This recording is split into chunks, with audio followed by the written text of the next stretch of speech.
have any hope of finding alien life, we have to know what to look for.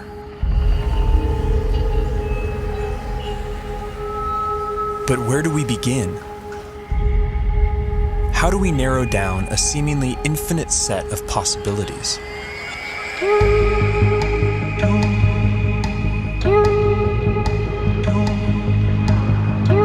There's one thing we know for sure. Nature will have to play by her own rules. No matter how strange alien life might be, it's going to be limited by the same physical and chemical laws that we are.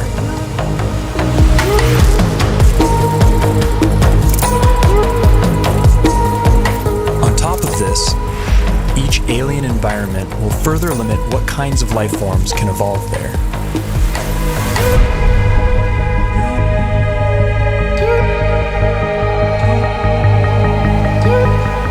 Despite these natural boundaries, the possibilities are staggering to imagine. Trillions of planets, each a unique cauldron of chemicals undergoing their own complex evolution.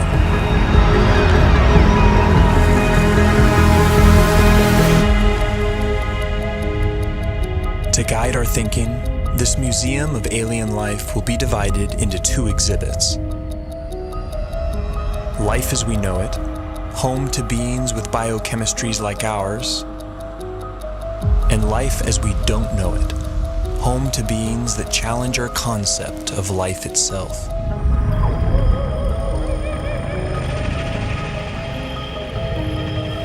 Before we venture too far into the unknown, we have to ask ourselves, what if alien life is more like us than we think?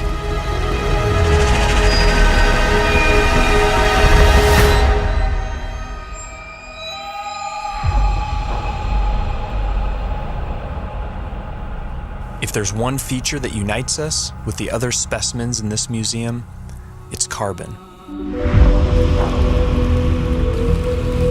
Carbon is ubiquitous. It's one of the most common elements in the universe, and it's very good at forming large, stable molecules.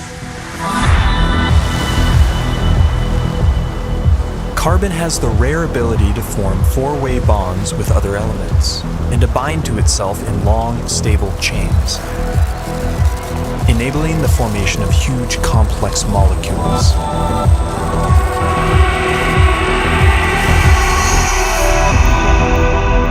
This versatility makes carbon the centerpiece in the molecular machinery of life. And the same carbon compounds that we use have been found far from Earth, clinging to meteorites and floating in far-off clouds of cosmic dust. The building blocks of life, drifting like snow through the universe.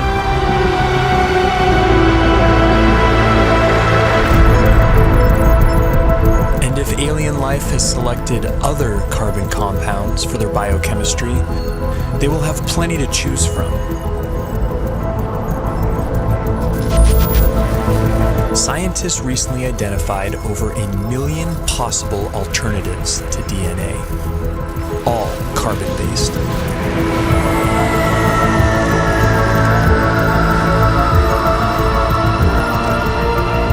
If we ever discover other carbon-based life forms, we would be fundamentally related. They would be our cosmic brethren. But would they look anything like us? If they hail from Earth-like planets, we could share even more in common than just our biochemistry. What would life be like on other planets if it has evolved? Would it be like the world today here on Earth? Or would it be completely different? There are those who argue that from the argument of convergent evolution, if conditions on other planets are similar to here, then we would see very similar life forms. Animal and plant-like organisms that look very familiar.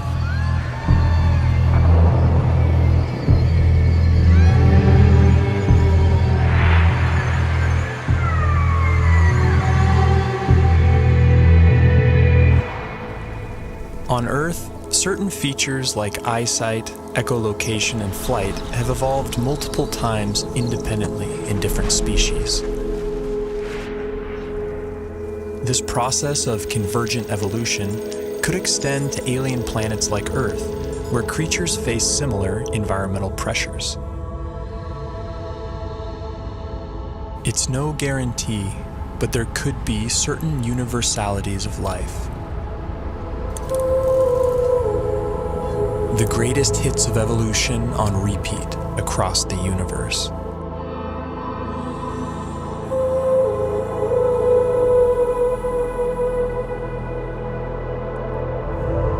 Each feature would be attuned to its local environment. Dimly lit planets would produce huge eyes to suck in extra light, like nocturnal mammals. Some people have gone so far as to say that human-type organism, humanoids, will occur on other planets.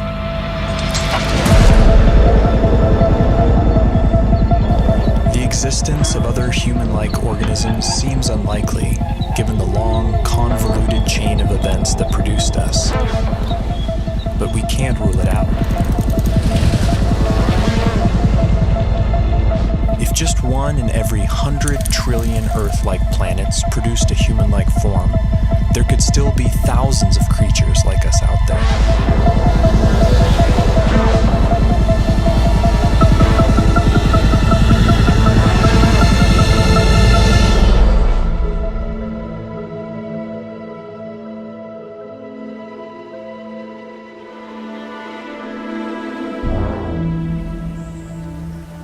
Convergent evolution is also rampant in plant life, and C4 photosynthesis has arisen independently over 40 times. Would alien plants look like ours or something else entirely?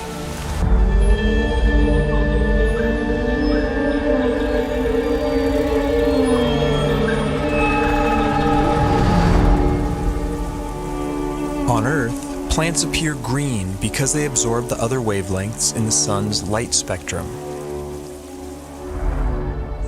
But stars come in many colors.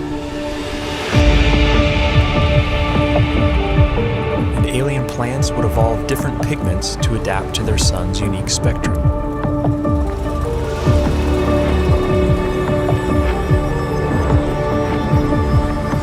Plants feeding off hotter stars could appear redder by absorbing their energy-rich bluer light.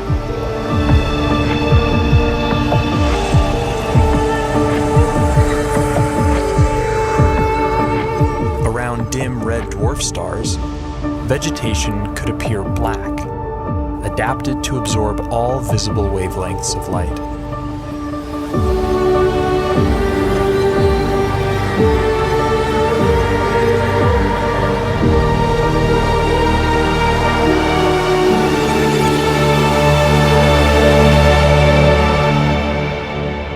Earth itself may have once appeared purple due to a pigment called retinol that was an early precursor to chlorophyll.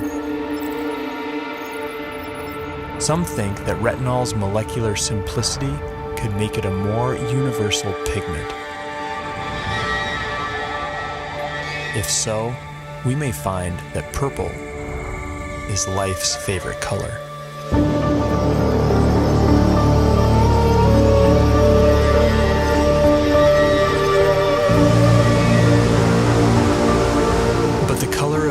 Vegetation is more than just a curiosity. It's chemical information that could be seen from light years away.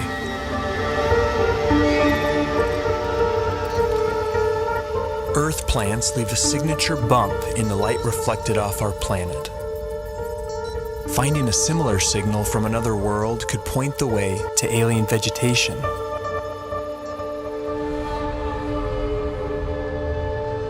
Perhaps this will be our first glimpse at alien life, a vibrant hue cast by a distant world.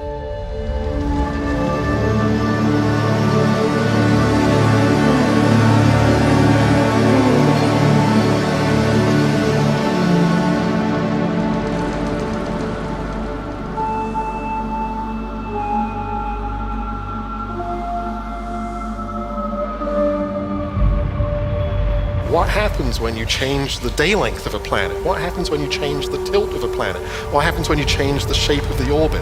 What happens when you change the gravity of a planet? Planets with long elliptical orbits would see drastic seasons. There could be worlds that appear dead for thousands of years, then suddenly spring to life.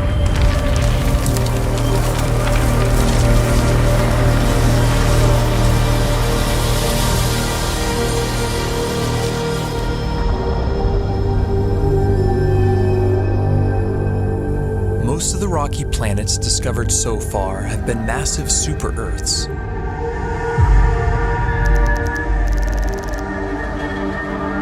How would life evolve on these worlds? In the seas, gravity may not matter much at all.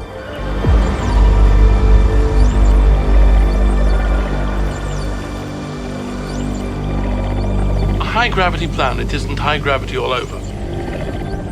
If you're in the sea, and that's where all life starts, there's very nearly no gravity because you're much the same density as the stuff around you. It's when the animals come out on land that they feel the gravity. High G-forces would necessitate large bones and muscle mass in complex life on land. They would also demand a more robust circulatory system. And plant life could be stunted by the energy cost of carrying nutrients under stronger gravity.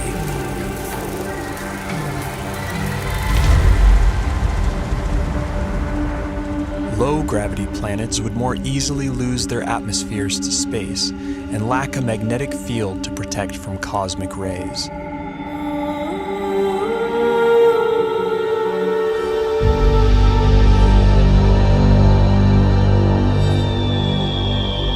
But smaller worlds could be home to secret oases.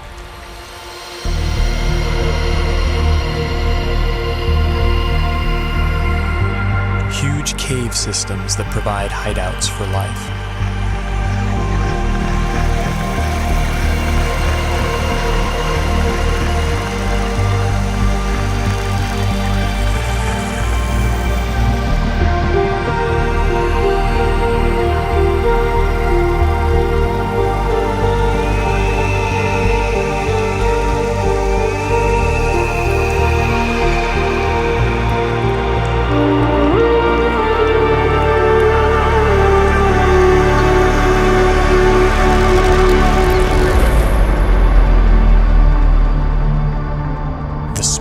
Possible habitable planets are estimated at 2.5% Earth's mass. If surface life does evolve on these worlds, it could be a sight to behold. Plant life could grow to towering heights, able to carry nutrients higher in lesser gravity.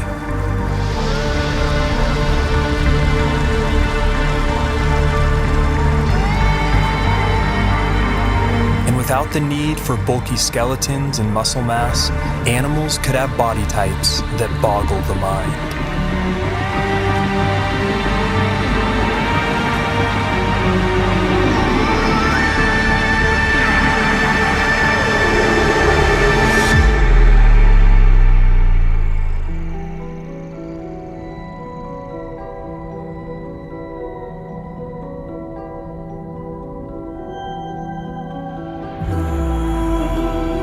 Here on Earth, it took 3 billion years for evolution to produce complex plant and animal life. Simpler organisms are hardier, more adaptable, and more widespread. The largest collection in the Museum of Alien Life would likely be the Hall of Microbes.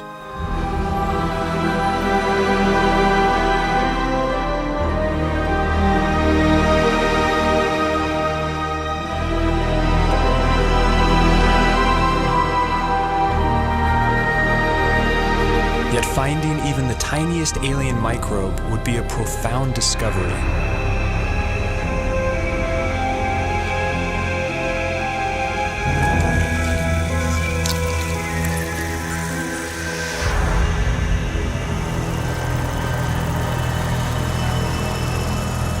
and bite-sized life could leave a big footprint. Like stromatolites on Earth, layers of microbes could build up into huge rock mounds over time, leaving behind eerie structures. And in big enough numbers, some alien bacteria could leave a distinct biosignature by exhaling gases that wouldn't coexist naturally, like oxygen and methane.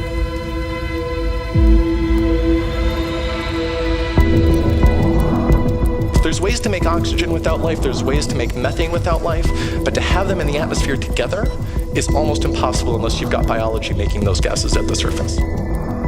And it would have an imprint on the planet's spectrum of colors. Next-generation space telescopes could find a signal like this on a world not far from home. The closest Sun-like star with an Earth-like exoplanet in the habitable zone is probably only 20 light years away and can be seen with the naked eye.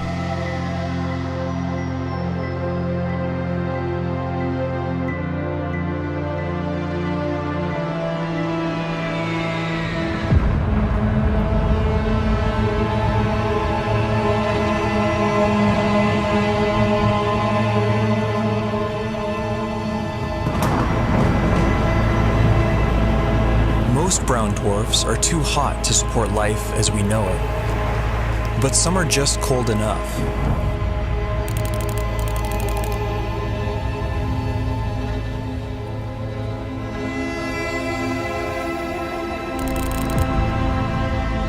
All the prime elements for life have been detected inside their atmospheres. And within these clouds, some layers would provide ideal temperatures and pressures for habitability.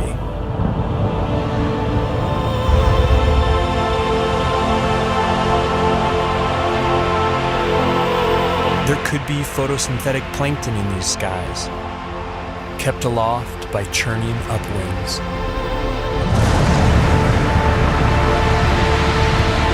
And with enough force, these upwinds could even support larger, more complex life. Predators.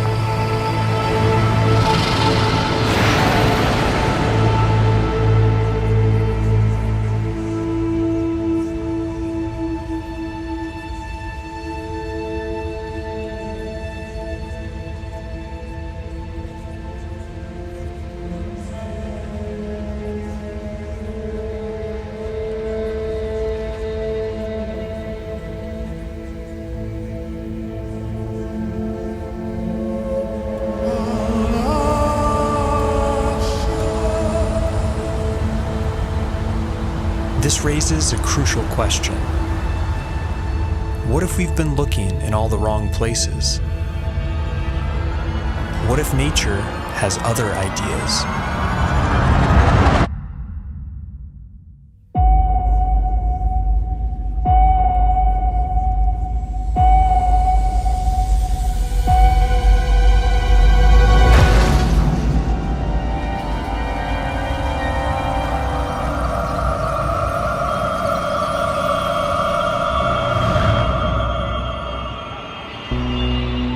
Most of the universe is too cold or too hot for liquid water and the biochemistry that supports life as we know it. But in case our biases are misleading, we have to cast a wide net to search for life outside the habitable zone, in places that seem wildly hostile to us. Exotic environments will demand exotic biochemistries, and while no element can match carbon's versatility, one contender is a frontrunner.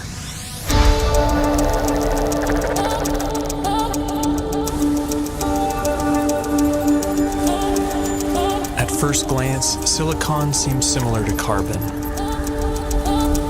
It forms the same four-way bonds and is also abundant in the universe. But a closer look reveals that these two elements are false twins. Silicon bonds are weaker and less prone to forming large, complex molecules. Despite this, they can withstand a wider range of temperatures, opening up intriguing possibilities. Life based on the silicon atom instead of carbon would be more resistant to the extreme cold, providing a whole new range of weird forms. But silicon has a problem. In the presence of oxygen, it binds into solid rock. To avoid turning to stone, silicon beings might be confined to oxygen-free environments, like Saturn's frigid moon, Titan. Its vast lakes of liquid methane and ethane could be an ideal medium for silicon-based life or other radical biochemistries.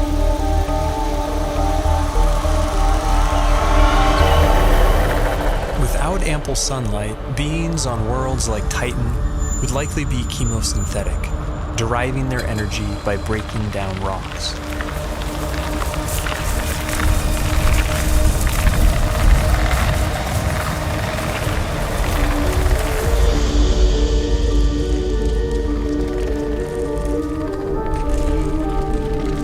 Such life forms could have ultra-slow metabolisms and life cycles measured in millions of years.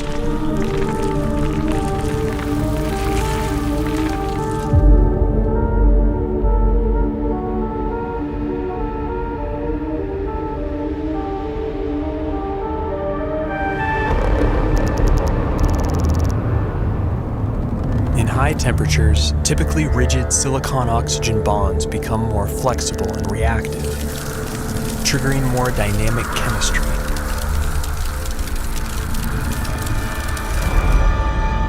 This has led to a truly bizarre proposal: silicon-based life forms that live inside molten silicate rock.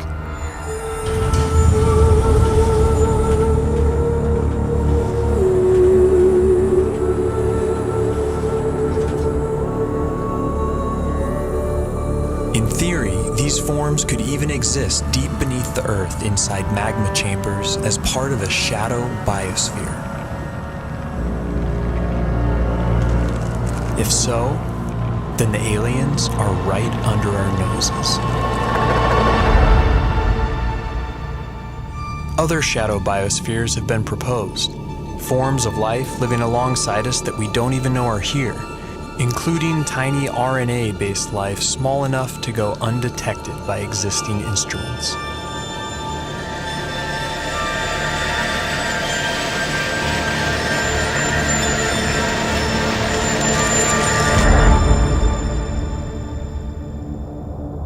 Clouds of dust in empty space might seem like the last place you'd expect to find anything living.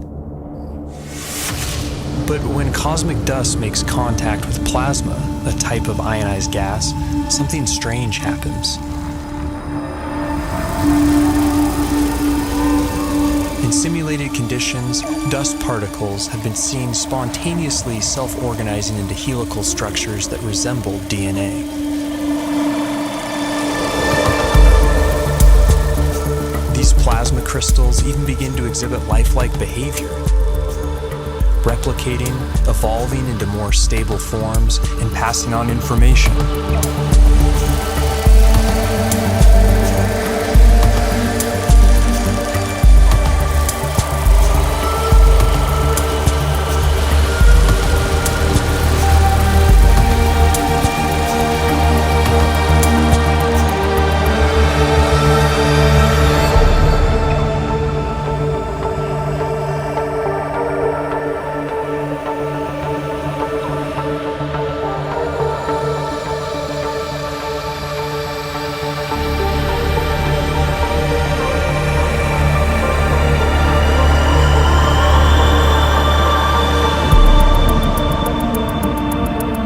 Plasma is the most common state of matter in the universe. If complex evolving plasma crystals really exist, and if they can be considered life, they could be its most common form.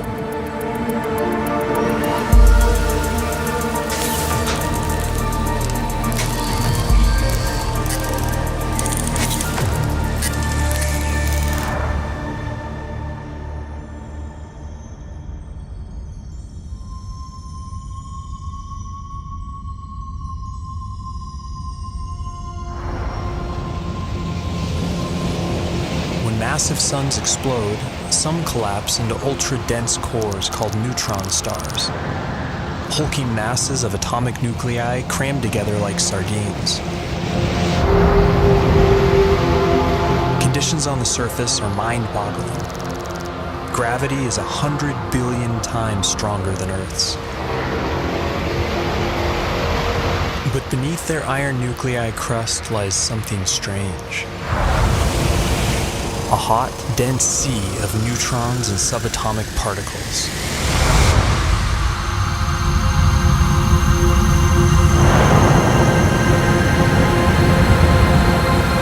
Stripped of their electron shells, these nuclei would obey entirely different laws of chemistry, based not on the electromagnetic force, but the strong nuclear force which binds nuclei together. In theory, these particles could link up to form larger macronuclei, which could then combine into even bigger supernuclei.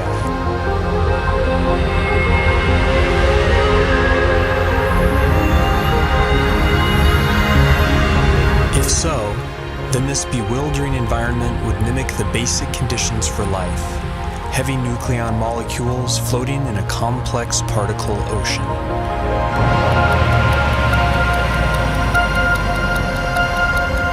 Some scientists have proposed the unimaginable: exotic life forms drifting through this strange particle sea, living, evolving, and dying on incomprehensibly fast timescales.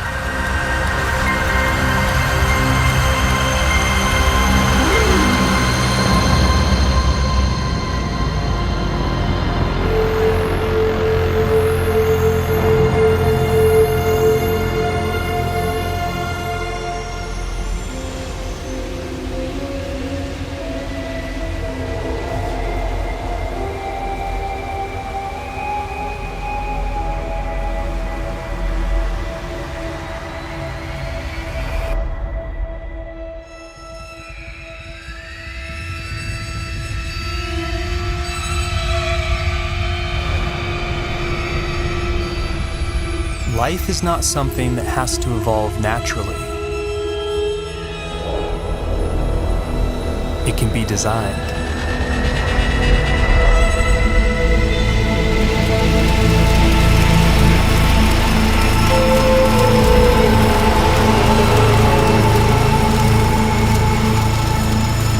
And once intelligence is introduced into the evolutionary process, a Pandora's box is opened.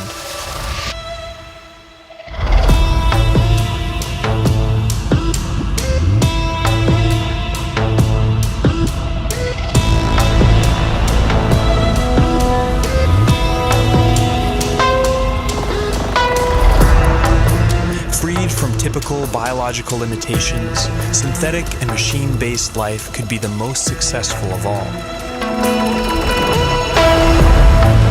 It could thrive almost anywhere, including the vacuum of space, opening up vast frontiers unavailable to biological organisms.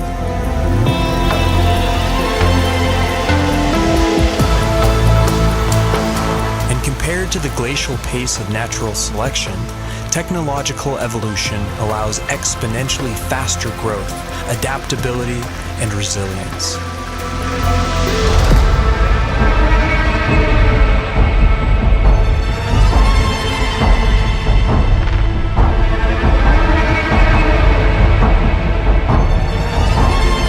By some estimates, autonomous self-replicating machines could colonize an entire galaxy in as little as 1 million years.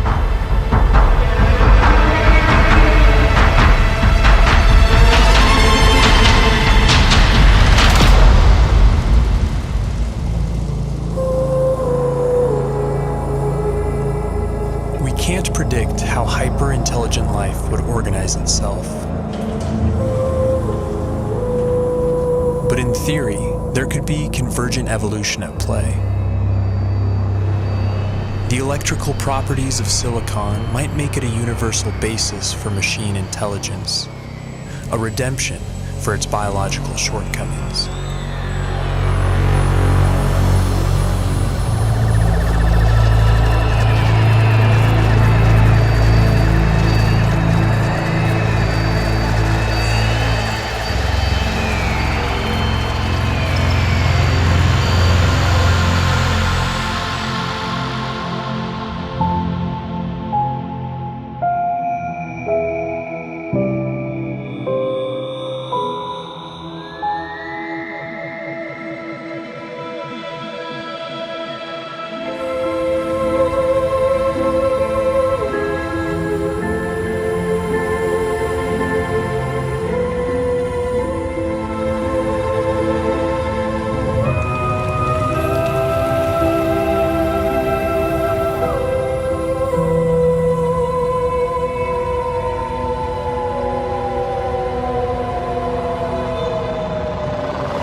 universe ages, perhaps machine intelligence will come to dominate, and naturally occurring biological life will be viewed as a quaint starting point.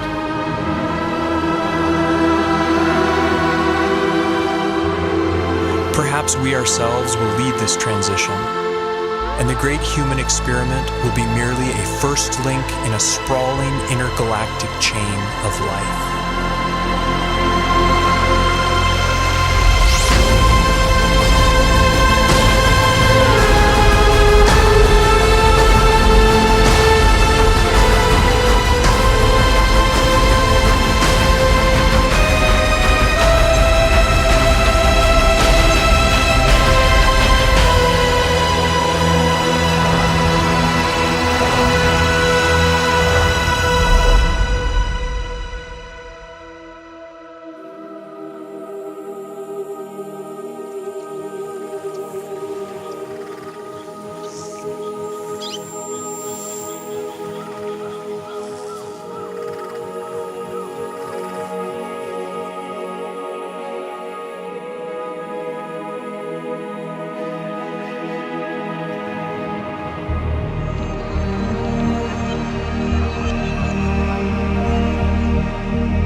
Has said that one does not meet oneself until one catches the reflection from an eye other than human. One day that eye may be that of an intelligent alien. And the sooner we eschew our narrow view of evolution, the sooner we can truly explore our ultimate origins and destinations.